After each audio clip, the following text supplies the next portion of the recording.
The law of the Lord is perfect. தேவனுடைய கட்டளைகள் அவைகள் செம்மையானவைகளாய் இருக்கிறது,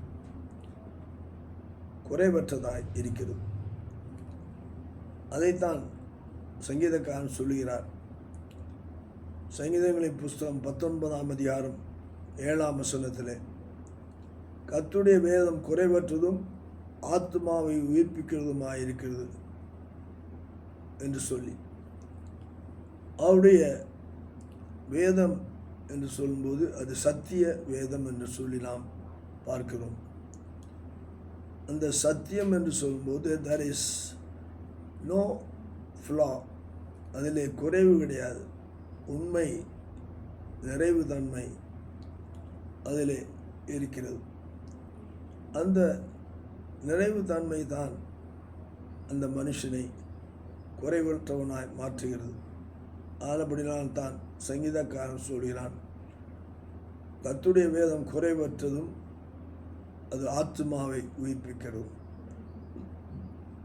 ஆத்மா என்று சொல்லும்போது உள்ளான மனிதன், அங்கே நிறைவடைய வேதம் குறைவற்றதாய் அவன் அதில் நடக்கும்போது, the law of the Lord is perfect, converting the soul.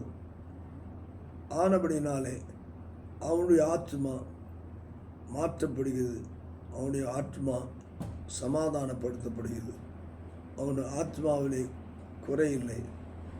அவனுடைய ஆத்மா சாட்சியாக அவன் வாழத்தக்கதாக, அவன் ஞானியாக வாழத்தக்கதாக தேவன் அவனுக்கு அந்த வேதத்தின் ஆழங்களை அறிந்து கொண்டு அந்த வேதத்திலே வளர உதவி செய்கிறார்.